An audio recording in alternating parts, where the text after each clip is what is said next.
Beating up over the thing to remember. The scene starts to crumble to the sound of the drums. Oh boy, there ain't no need to fight a silent ring. It ain't no big thing, just show her a little thing.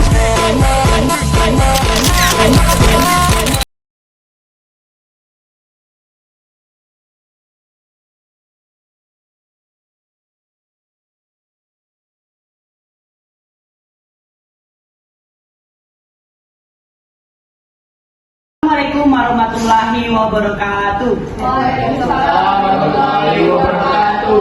Selamat pagi, salam sejahtera, Om Swastiastu, nama budaya, salam kebajikan. Baiklah teman-teman, berkumpulnya kita di kelas ini, kita akan menyaksikan perdebatan yang sangat meriah. Pada mosi perdebatan kali itu yaitu kedaulatan teritorial harus dipertahankan secara absolut. Baiklah teman-teman, sebelum kita menyaksikan perdebatan kali ini, kita memperkenalkan tim para pendebat kali ini. Dari sebelah kanan saya yaitu dari tim pro dan sebelah kiri saya yaitu dari tim kontra. Baiklah teman-teman, mari kita menyaksikan perdebatan kali ini. Terima kasih. Assalamualaikum warahmatullahi wabarakatuh. Waalaikumsalam. Shalom, Om Swastiastu, nama budaya, salam kebajikan. Yang saya hormati para pemerhati debat sekalian, serta kolega berpikir kami dari tim kontra yang kami banggakan. Perkenalkan, saya Erik Supriyanto Nelsona sebagai pembicara pertama dari tim pro. Negara dapat terbentuk tidak lain tidak bukan adalah dikarenakan oleh terpenuhnya unsur-unsur yang diperlukan agar dapat membentuk suatu negara. Berdasarkan pasal 1 Konvensi Montevideo tahun 1933 menyatakan bahwa unsur-unsur negara yaitu rakyat, wilayah, pemerintahan, dan kemampuan untuk mengadakan hubungan dengan negara lain. Wilayah merupakan salah satu unsur terbentuknya negara, di mana wilayah yang dimaksud di sini haruslah wilayah yang bersifat tetap. Perlu diketahui bahwa wilayah memiliki hubungan yang cukup erat dengan kedaulatan. Hal ini dikarenakan kedaulatan itu dapat diartikan sebagai kekuasaan. Maka kami dari tim pro dengan lugas, tegas, dan mantap menyatakan mendukung mosi pada perdebatan kali ini, di mana kami akan memaparkan beberapa poin argumen yang mendukung bahwasannya kedaulatan teritorial itu harus dipertahankan secara absolut. Poin pertama, kedaulatan adalah hak mutlak yang harus dimiliki oleh setiap negara. Sebagai hak yang mutlak, kedaulatan negara adalah kewenangan penuh kepada negara untuk mengatur wilayahnya dan menentukan kebijakan dalam negeri, serta hubungannya dengan negara lain tanpa campur tangan dari negara lain. Poin kedua, pemeliharaan kedaulatan teritorial merupakan fondasi utama keamanan dan stabilitas negara karena menjaga batas-batas wilayah negara, mencegah ancaman dari luar yang dapat mengganggu stabilitas dalam negeri. Dengan mengamankan wilayahnya, negara dapat melindungi sumber daya alam, kekayaan, dan kepentingan ekonomi yang bersifat vital bagi pertumbuhan dan keberlangsungan negara. Poin yang terakhir yaitu pemeliharaan kedaulatan teritorial juga menjamin perlindungan terhadap warga negara dan menjaga tindak agresi dan invasi yang dapat membahayakan keamanan nasional. Dengan demikian, hal ini memungkinkan terciptanya iklim keamanan yang mendorong perkembangan sosial, politik, dan ekonomi yang stabil dan berkelanjutan. Untuk argumen-argumen selanjutnya akan dipertegas kembali oleh pembicara kami selanjutnya. Terima kasih. Assalamualaikum warahmatullahi wabarakatuh. Shalom, Om Swastiastu, nama budaya, dan salam kebajikan. Yang saya hormati para pemerhati debat sekalian serta kolega berpikirku dari tim pro yang kami banggakan. Perkenalkan, saya Dea Ayu Putri selaku pembicara pertama dari tim kontra pada perdebatan kali ini. Saudaraku dari tim pro dari tadi menerangkan terkait pengertian kedaulatan dan macam-macam manfaat dalam mempertahankan kedaulatan secara absolut. Namun, sepertinya saudaraku ini lupa akan adanya kelemahan dari mempertahankan kedaulatan secara absolut, yakni adanya potensi terhambatnya kemampuan untuk mengatasi isu-isu global yang memerlukan kerjasama lintas negara. Pendekatan yang sangat berfokus pada kedaulatan absolut dapat membatasi kemungkinan kolaborasi yang diperlukan untuk menangani masalah seperti perubahan iklim, pandemi, dan keamanan lintas negara. Hal ini bisa menghambat adopsi solusi efektif yang memerlukan koordinasi bersama antar negara. Maka dari itu, kami dari tim kontra dengan tegas, lugas, dan mantap tidak menyetujui mosi perdebatan kita pada kali ini.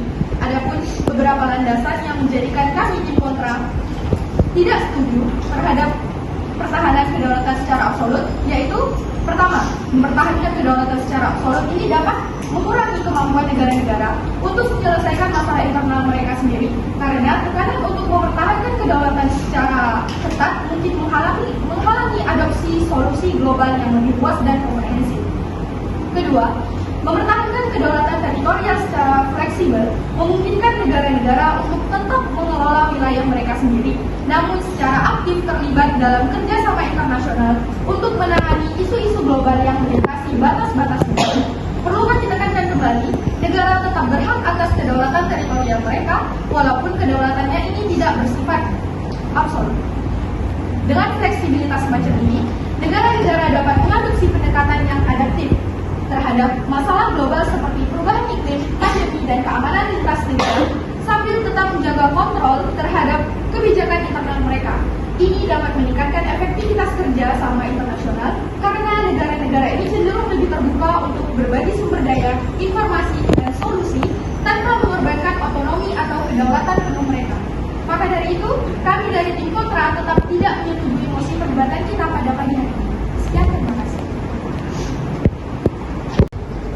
Kolega berpikirku tim kontra, kedaulatan teritorial harus dipertahankan secara absolut untuk menjamin kestabilan politik, keamanan ekonomi, dan integritas budaya suatu negara. Melalui penegakan teguh atas hak suverenitas wilayah, negara dapat melindungi dirinya dari ancaman aneksasi, intervensi asing, serta perubahan yang merusak yang dapat mengancam keberlanjutan dan identitas nasional. Memang saudaraku, dari pembicara satu tim kontra sudah menerangkan terkait kelemahan dari mempertahankan kedaulatan secara absolut. Tapi saudaraku, perlu kita ingat juga bahwasanya tingkat kedaulatan ini sifatnya fleksibel, itu akan sangat memungkinkan adanya campur tangan dari negara lain terhadap suatu negara tertentu. Dan ini tentu saja merugikan negara-negara berkembang yang akan cenderung menjadi tidak mandiri dalam menjalankan kedaulatannya. Kemudian, dengan mempertahankan kendali penuh atas wilayahnya, negara dapat mencegah eksploitasi sumber daya, menjaga kedaulatan ekonomi, dan memastikan kelangsungan kedaulatan politik yang merupakan landasan utama bagi keberadaan dan kemandirian suatu negara. Penegakan kedaulatan teritorial adalah persyarat untuk mempertahankan hak suverenitas negara atas wilayahnya sendiri. Tanpa upaya yang tegas untuk menegakkan kedaulatan, negara rentan terhadap upaya aneksasi dan intervensi asing yang dapat mengganggu stabilitas internal. Penegakan kedaulatan negara secara absolut dapat mencegah negara-negara agresor untuk secara sepihak mengambil alih wilayah suatu negara yang lemah secara militer. Kemudian, penegakan kedaulatan teritorial memperkuat legitimasi suatu negara dalam komunitas internasional yang dapat membantu dalam menjaga stabilitas politik dan keamanan regional.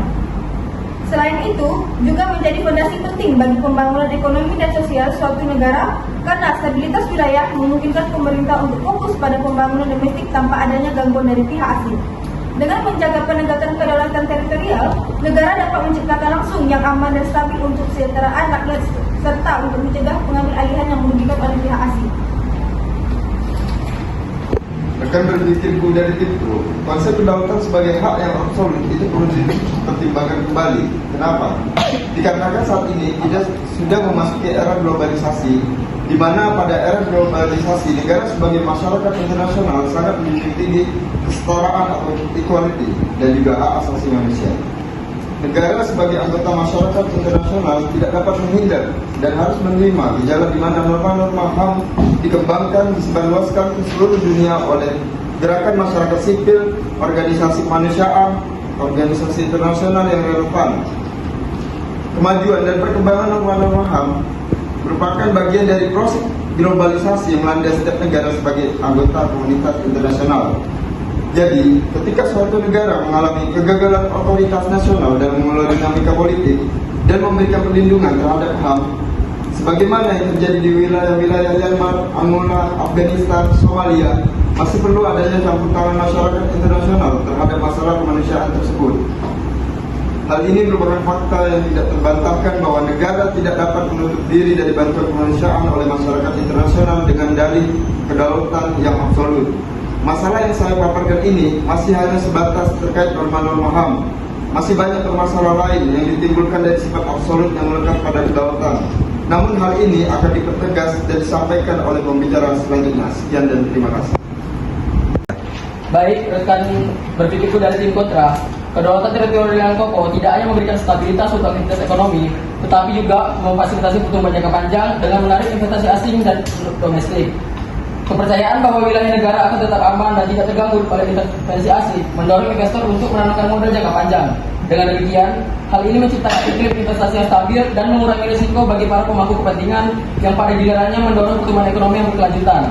Dengan landasan yang stabil, negara dapat mengimplementasikan kebijakan ekonomi yang konsisten dan berkelanjutan, mendorong inovasi dan meningkatkan daya saing internasional. Hal ini tidak hanya menciptakan peluang ekonomi bagi warga negara, tetapi juga meningkatkan kualitas hidup secara keseluruhan. Melalui pertumbuhan ekonomi yang berkelanjutan, pemerintah dapat mengalokasikan sumber daya untuk memperkuat sektor kesejahteraan sosial, termasuk pendidikan, kesehatan, dan perlindungan sosial, yang pada gilirannya membawa manfaat yang lebih besar bagi masyarakat secara keseluruhan. Dengan demikian, kedaulatan teritorial yang kokoh menjadi pilar fundamental dalam menciptakan fondasi yang kuat untuk pertumbuhan ekonomi dan kesejahteraan sosial yang berkelanjutan. Sekian, terima kasih.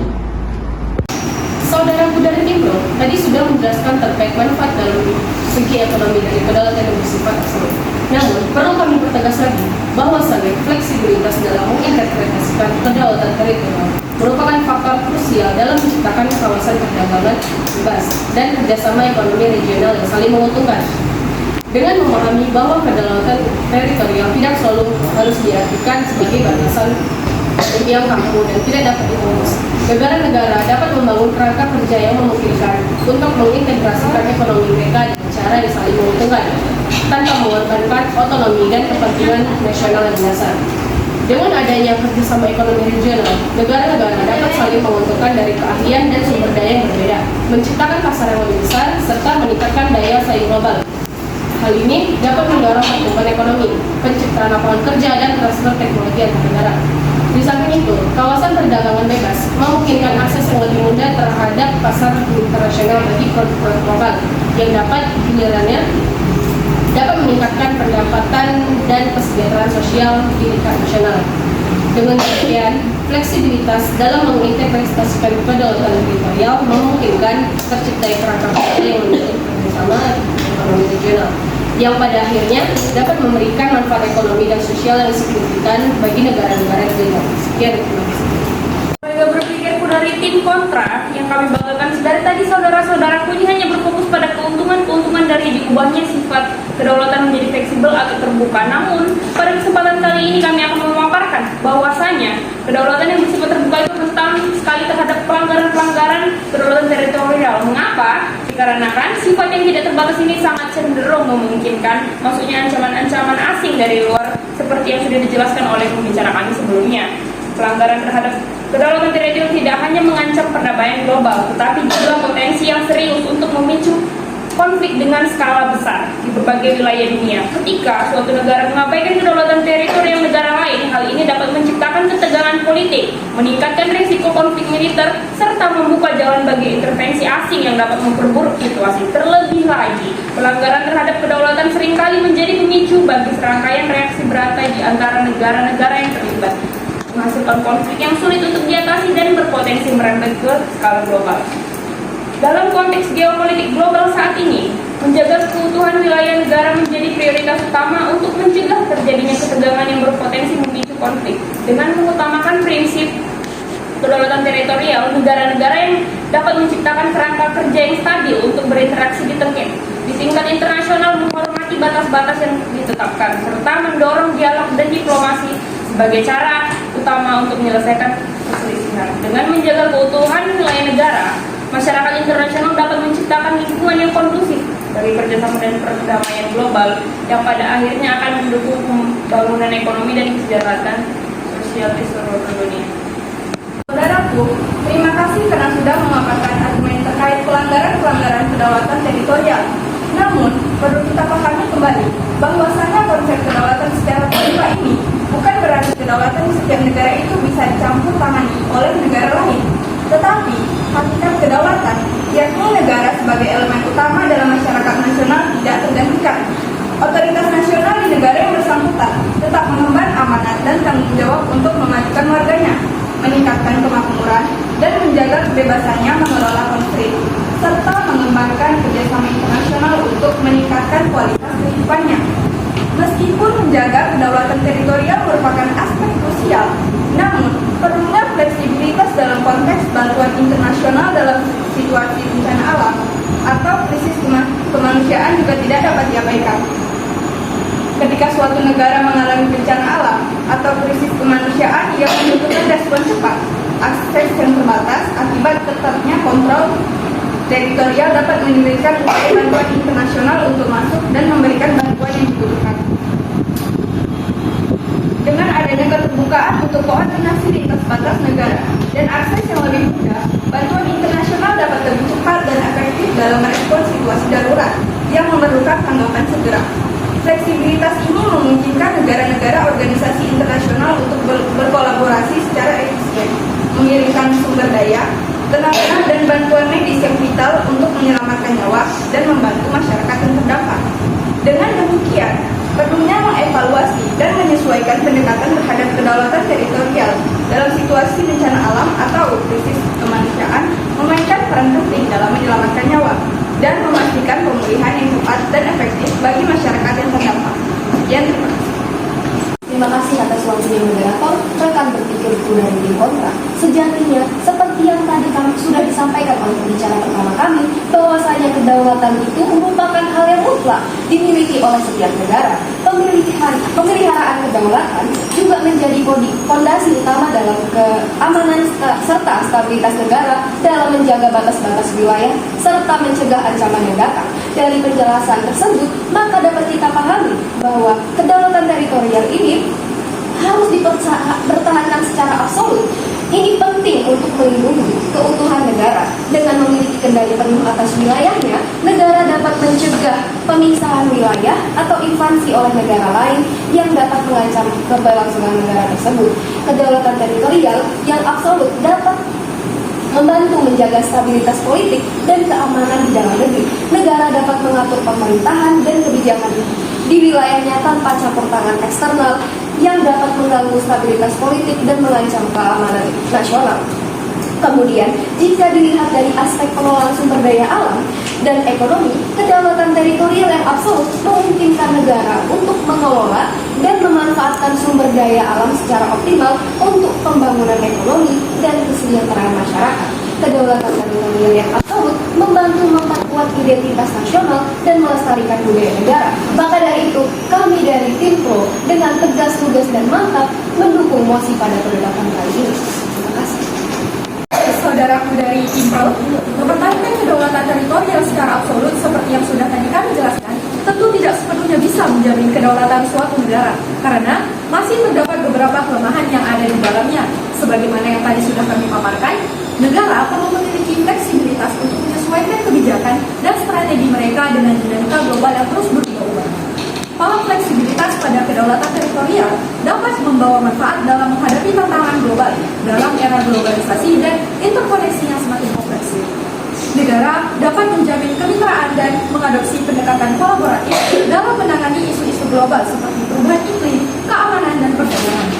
Fleksibilitas pada kedaulatan teritorial memungkinkan negara untuk bekerja sama dengan negara lain dalam mencapai tujuan bersama.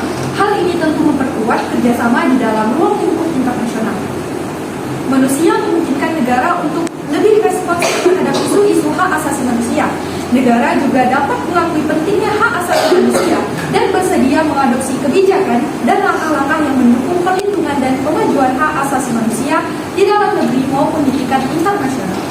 Negara dapat membuka dialog dan bernegosiasi untuk mencari solusi dan saling menguntungkan dalam situasi konflik atau perselisihan wilayah yang berlandaskan pada kepentingan bersama dan perdamaian. Fleksibilitas ini memungkinkan negara untuk beradaptasi dengan perubahan zaman dan menjalin hubungan yang saling menguntungkan dengan negara lain. Hal ini tentu berdampak positif kepada aspek pengelolaan sumber daya global. Maka dari itu, kami dari Tim Kontra tidak menyetujui mosi kita pada pagi hari ini. Sekian, terima kasih. Baiklah teman-teman sekalian yang kami hormati, setelah kita mendengarkan perdebatan kali ini dengan mosi kedaulatan teritorial harus dipertahankan secara absolut, maka dari tim perdebat membuka sesi pertanyaan. Kepada rekan-rekan sekalian, kami membuka sesi pertanyaan. Terima kasih. Perkenalkan, nama saya Arnoldo Kristiani. Di sini saya ingin bertanya kepada tim kontra. Bagaimana saudaraku dari tim kontra dapat memastikan keefektifan penerapan kedaulatan teritorial secara terbuka? Terima kasih. saya akan menjawab pertanyaan dari Atta. Nah, dalam implementasinya, paham fleksibilitas pada kedaulatan teritorial ini dapat membawa manfaat dalam menghadapi tantangan global dalam era globalisasi dan interkoneksi yang semakin kompleks. Nah, negara dapat menjalin kemitraan dan mengadopsi pendekatan kolaboratif dalam menangani isu global seperti perubahan iklim, keamanan, serta militer. Sekian komentar saya. Baiklah teman-teman sekalian, setelah kita menyaksikan perdebatan kali ini, mari kita memberikan tepuk tangan. Baiklah teman-teman, sebagai akhir untuk menambah pengetahuan kita atau kesimpulan dari perdebatan kali ini, yang pertama dari tim Pro, bahwasanya kedaulatan merupakan hal yang mutlak dimiliki oleh setiap negara. Pemeliharaan kedaulatan juga menjadi fondasi utama dalam keamanan serta stabilitas negara dalam menjaga batas-batas wilayah serta mencegah ancaman yang datang. Dan juga dari kesimpulan dari tim pendebat kontra bahwa negara perlu memiliki fleksibilitas untuk menyesuaikan kebijakan dan strategi mereka dengan dinamika global yang terus berubah.